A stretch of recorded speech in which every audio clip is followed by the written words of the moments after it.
Hey friends, we are back and got a small little project to do. This is a repair job. This is a electric guitar with an output jack that's kind of losing connection from time to time. It's intermittent, I guess is what you would say. Cuts out. This guitar is Rodney's guitar. He's the lead guitarist for Longcreek. This is a here, let me show you. Oh, here it is. Oh, down here. Music Man Albert Lee. At least the neck and stuff on it is. I'm not sure. He said this was a custom made job, more or less. You can tell here on the where the output jack is. See, here's the output jack. Oh, where is it? There's another hole right here. So at one time it had two output jacks apparently, and now it's just that one. So I don't know what we're going to find when we get in there. Rodney told me that's a stereo output jack, which is not uncommon.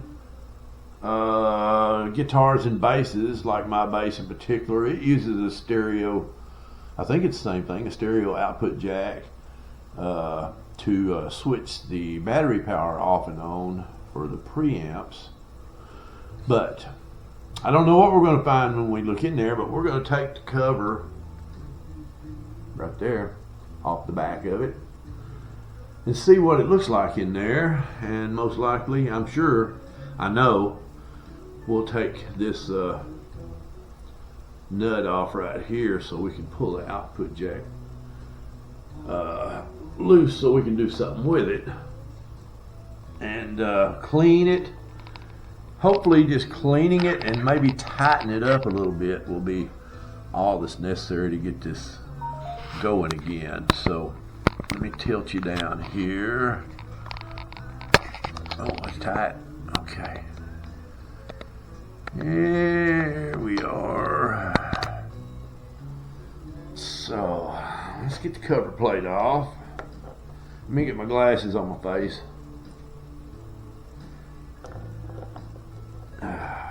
Let's see what we have in here.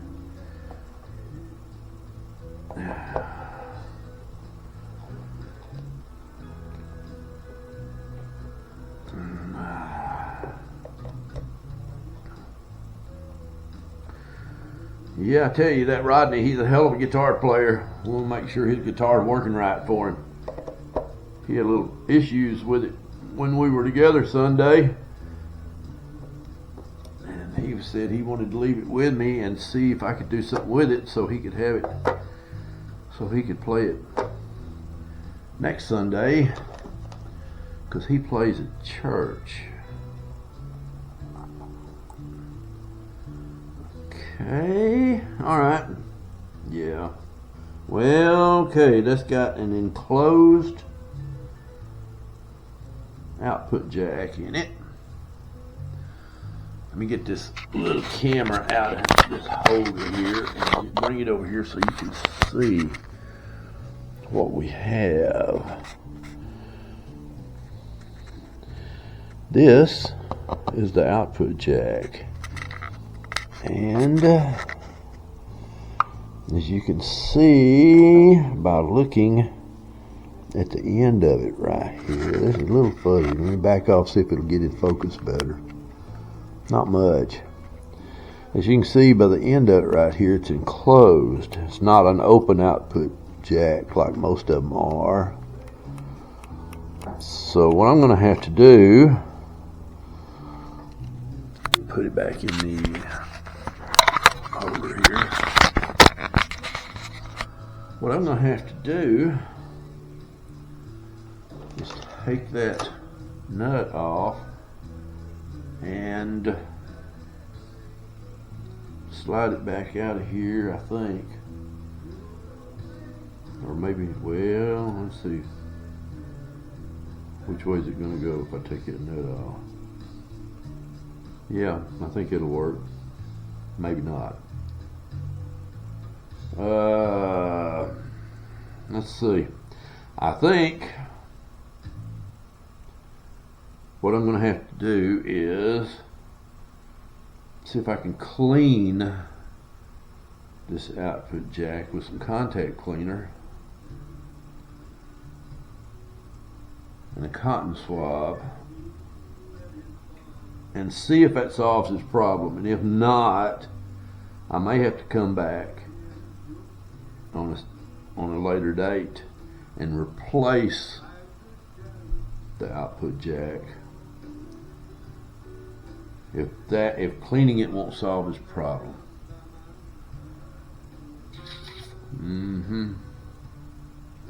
Okay, I am going to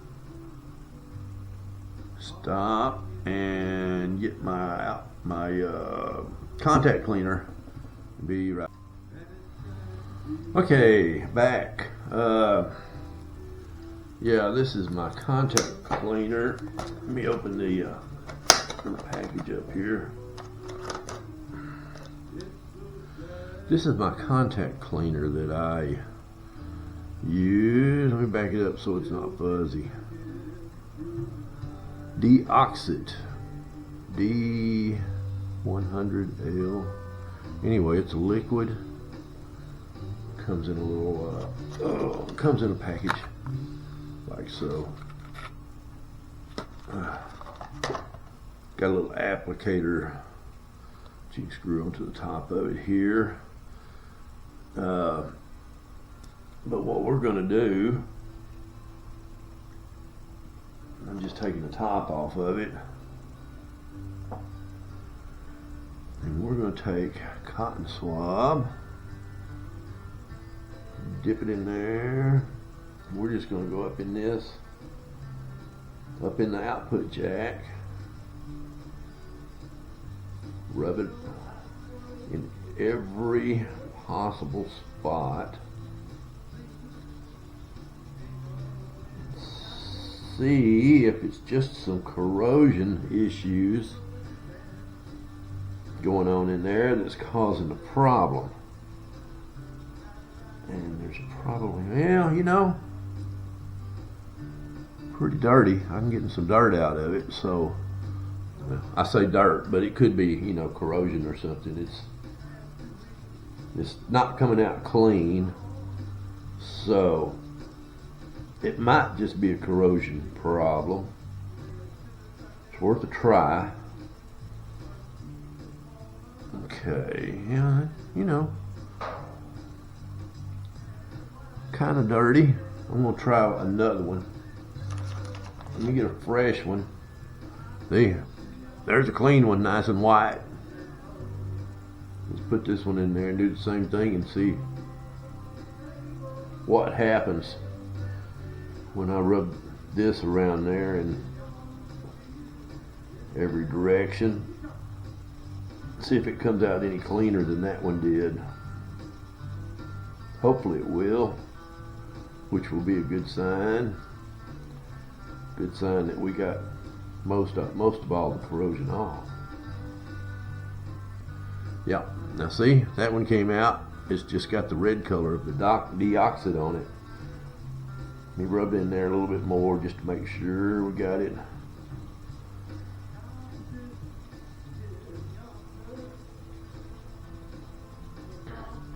Corrosion's always an issue with these guitars, contacts, potentiometers. I got a little bit more.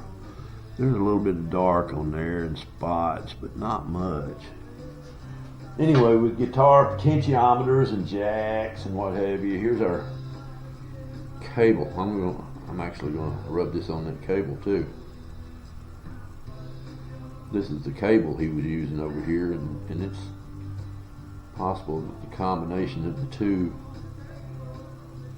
were causing his problem. That end, oh, and this end of it. since I had deoxit on my cotton swab, I thought I'd take advantage of it, use it on this.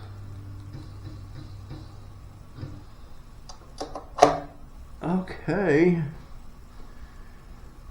what I'm going to say is that may have solved the problem. There's no way we'll know until we just use it and see what happens.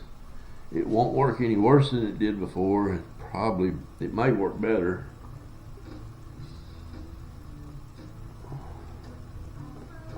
We'll plug it into this little Yamaha amp I got right here on the workbench.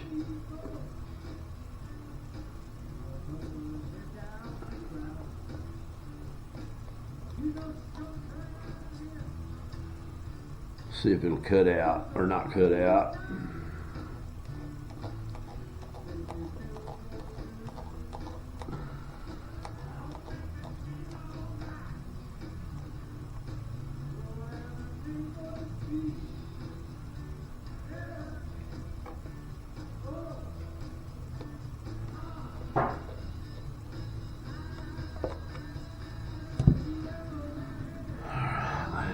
See, does he have a, no, he does not have a peak on here.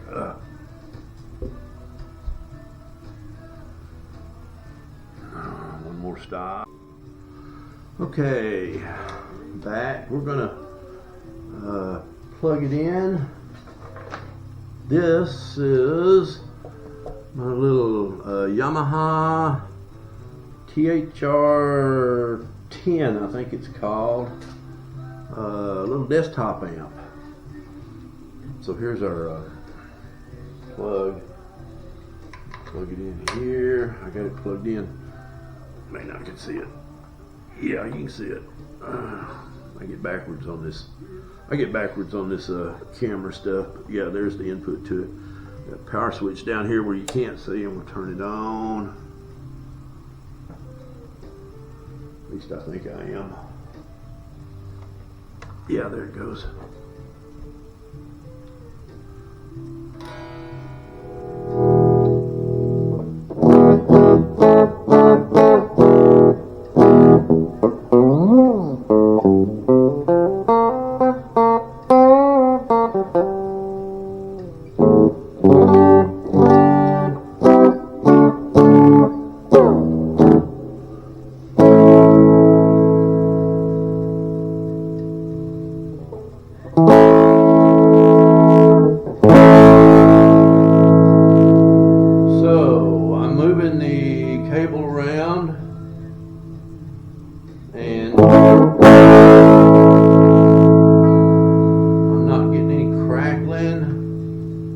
Cutting out.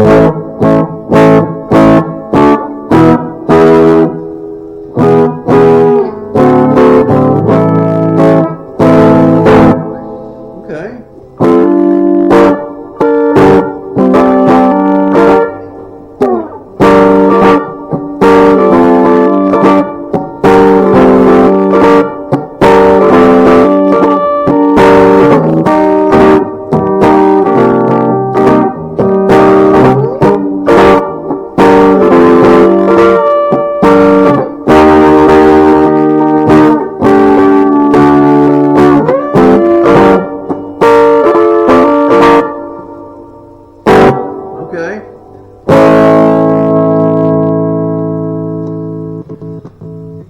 There's some crackling. Right there, right there.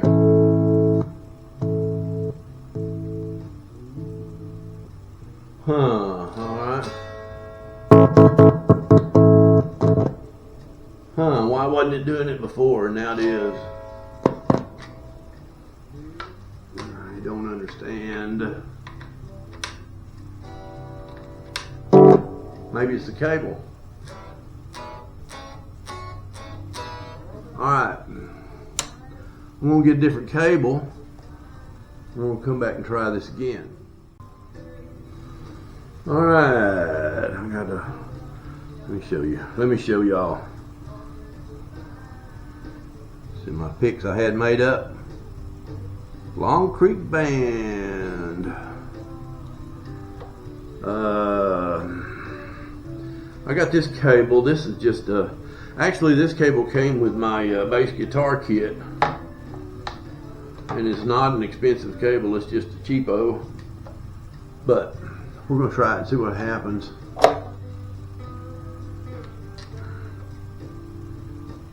Where is it? There it is. Let me turn it on.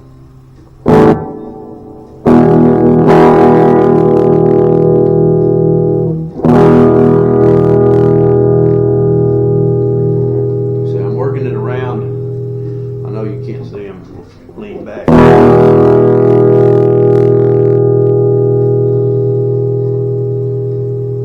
That other cable was cutting out when I was getting around here. It may have been the cable and not the guitar.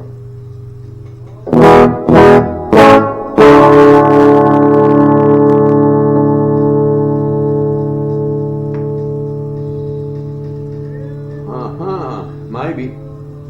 I think.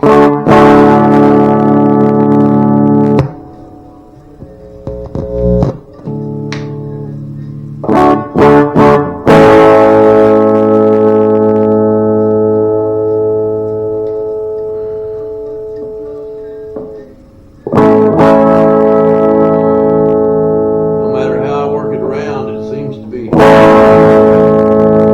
all right.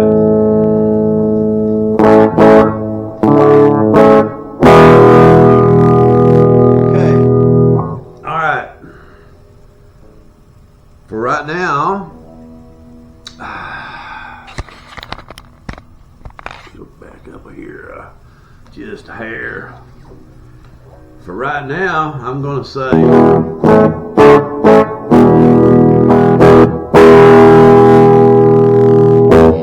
that there probably wasn't a problem with the guitar to start with. The jack probably didn't really have an issue. It was most likely the cable instead of the jack. So that reminds me to always check cables first, because they get used and abused a lot in music playing situations. They get stepped on, they get pulled on, they get pushed and pulled and tugged and bent and what have you. And even though in my music playing life I've had very few cable failures, it happens sometimes. It really does. Usually it's right at, right here where the cable and the plug goes together, and it wears, it pulls, comes loose, and by far easiest thing to fix, get another cable. And I'm thinking that that's probably fixed this problem with this guitar. I don't think Rodney's really got a problem with the guitar, which is very good news. And actually, I'm glad that when I got in there that it had an enclosed jack, because otherwise I'd have probably taken the jack out and messed with it and been doing it probably for nothing. So I did get in there and cleaned all that out with a contact cleaner. So it's spick and span inside there now. There is no dirt, there is no corrosion left in there at all. Whatever might have been there is gone. And from all appearances, it was just a cable issue. So I'm going to give this back to Rodney, and I'm going to tell him, play it. I don't think he's going to have a problem. But if he does, bring it back, and we'll do something. We'll replace that jack. I mean, that would be the logical step, would be to replace the jack. But I think it's fixed. So, hey, easy fix. If it ain't broke, don't fix it. And I think we fixed what was broken. I think it was the cable.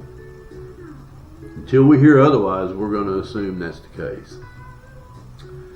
Anyway, easy repair job.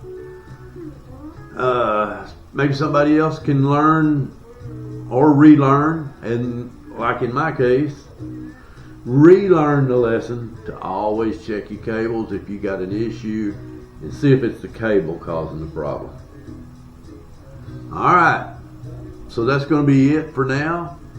And I think probably the next thing on my agenda, most likely, unless something comes up, I'm going to clean the pots on my carbon guitar amp that Rodney plays through. I bought that amp brand new 35 years ago, I don't know, a long time ago. And there's a little bit of crackle, you know, when you go and turn these knobs, you can hear it crackling. See this one, you know, you can turn these, they're dead silent. That's the way they should be, but if you get some age and some time, they'll get a little bit dirty. So I think I'll probably clean those, but I'm not going to dive into it just yet. Alright, that's it for this episode. We'll come up with something else later. It may be cleaning pots on the amp. It may be another issue one of the boys in the band comes up with. You never know. I did fix an issue with Cliff's guitar. He's our lead singer and guitar player in the Longcreek band. He had a pickup. He plays Telecaster. Used to be my Telecaster. I traded it to him for another guitar. But the neck pickup, it had a screw that came loose, which is down underneath the pick guard. So we had to take strings loose and pick guard off, and had to work on plugging up the the holes in the wood body where the screws went in and attached the pickup, because that pickup screw had come loose once before on him, and I fixed it, and it got loose again. So I said, this time we're going to go in and we're going to fill those holes with wood and go back in, make fresh holes. So that's what we did. Hopefully that problem won't rear its head again, but if it does, I'm going to try to get it on camera this time. I didn't do it this time around because he brought it over when we were getting ready to play on Sunday, and I didn't feel like I wanted to take the time to drag out the camera and all that stuff to fool with it on camera. I just wanted to fix it for him. It took me about 10 minutes, 15 minutes, and I fixed that. So who knows? There might be, Lord knows what kind of job might pop up next. There'll be one, and when it does, I'll put it up here. We'll record something and get it out, put it up on the channel. It might help somebody someday. You never can tell. For now, that's all, and I'll see you when I see you. Bye.